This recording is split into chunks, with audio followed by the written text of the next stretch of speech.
नमस्कार। चलिए आज एक ऐसे त्योहार के दिल में उतरते हैं जो एक ही समय में शक्ति के दो बिल्कुल अलग अलग रूपों का सम्मान करता है।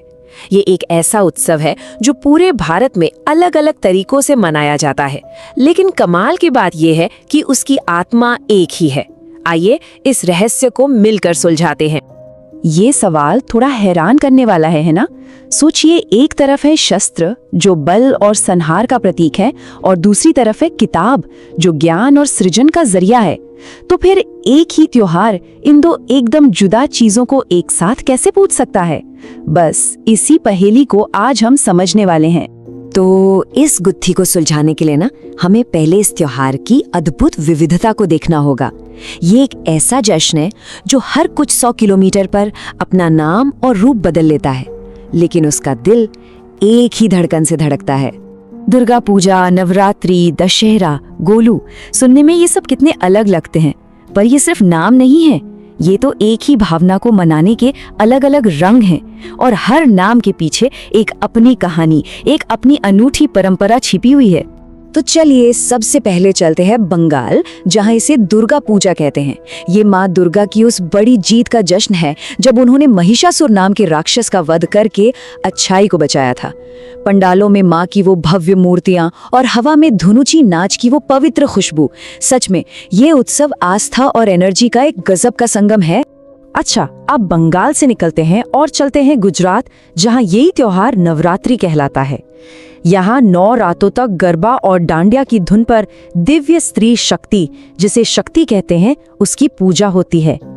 ये सिर्फ एक डांस नहीं है, ये तो भक्ति और एकता की एक जीती जागती ऊर्जा है। फिर आते हैं उत्तर भारत में, जहाँ इसे हम सब दशहरा के नाम से जानते हैं। ये भगवान राम की रावण पर जीत का प्रतीक है। रावण के बड़े बड़े पुतलों को जलाना असल में बुराई पर अच्छाई की कभी न खत्म होने वाली जीत का एक जोरदार ऐलान है, एक ऐसा संदेश जो कभी पुराना नहीं होता।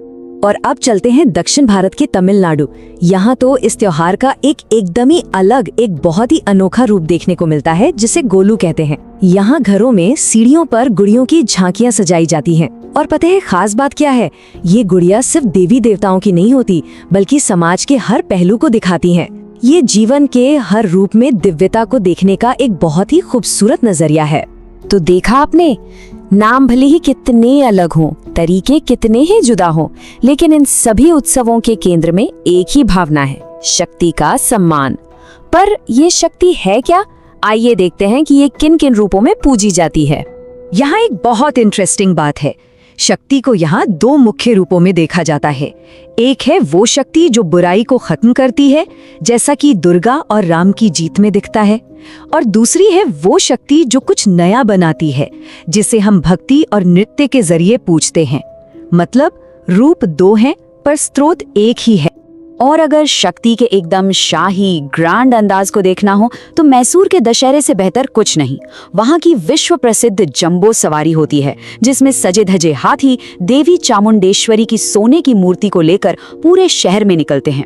ये एक ऐसा नजारा है जो राजसी शान और गहरी भक्ति का संगम है, जिसे आप कभी भूल नहीं सकते। तो चलिए अब वापस अपने मूल सवाल पर आते हैं, शस्त्र और खिताब वाला रहस्य। इन रीति रिवाजों के पीछे का असली मतलब क्या है? इसका जवाब हमें उत्सव के आखिरी दिनों में मिलता है। ये जवाब छिपा है त्योहार के 2 बहुत खास दिनों में, अष्टमी यानी 8वां दिन और नवमी यानी 9वां दिन। इन 2 दिनों में पूजा का फोकस अचानक बदल जाता है, और बस यही हमें अपने सवाल का जवाब मिलता है। अष्टमी के दिन ज्ञान की देवी सरस्वती की पूजा होती है। इस दिन ज्ञान को एक जीती जागती शक्ति की तरह माना जाता है, इसीलिए लोग अपनी किताबों को पवित्र मानकर उनकी पूजा करते हैं, इस सोच के साथ कि असली पावर तो ज्ञान में ही है। और फिर आता है 9वां दिन, नवमी, जिस दिन होती है आयुध पूजा। आयुध का मतलब है उपकरण या औजार, और ये सिर्फ हथियारों की पूजा नहीं है, बल्कि उन सभी चीजों की पूजा है जो हमारे काम को आसान बनाती हैं, हमें रोजी रोटी देती हैं। और कमाल की बात यह है कि ये परंपरा आज भी उतनी ही जिंदा है, बस उसके रूप बदल गए हैं। एक कारीगर अपने औजारों की पूजा करता है, एक ड्राइवर अपनी गाड़ी का सम्मान करता है और आज के दौर में एक प्रोफेशनल अपने लैपटॉप की पूजा करता है। ये इस गहरे विश्वास का प्रतीक है कि शक्ति केवल शस्त्रों में नहीं बल्कि हर उस चीज में है जो हमें काबिल बनाती है। तो मिल गया ना जवाब। ये त्योहार हमें यही सिखाता है कि शक्ति हर जगह है, हर चीज में है, चाहे वो ज्ञान देने वाली किताब हो या फिर रोजी रोटी कमाने वाला कोई औजार। तो चलिए, जो कुछ भी हमने अभी तक देखा उसे एक साथ जोड़कर देखते हैं। इतने सारे अलग अलग रीति रिवाजों और परंपराओं के बावजूद एक बहुत गहरा विश्वास है जो इन सबको एक धागे में पिरोता है। तो सबसे बड़ी बात जो हम यहाँ से सीख सकते हैं वो ये है, चाहे बंगाल की दुर्गा पूजा हो या तमिलनाडु का कोलू, हर परंपरा एक ही सच को अपने तरीके से बताती है कि दिव्य शक्ति यानी शक्ति हर जगह मौजूद है। वो बनाने में भी है और मिटाने में भी, वो ज्ञान में भी है और हमारे काम में भी।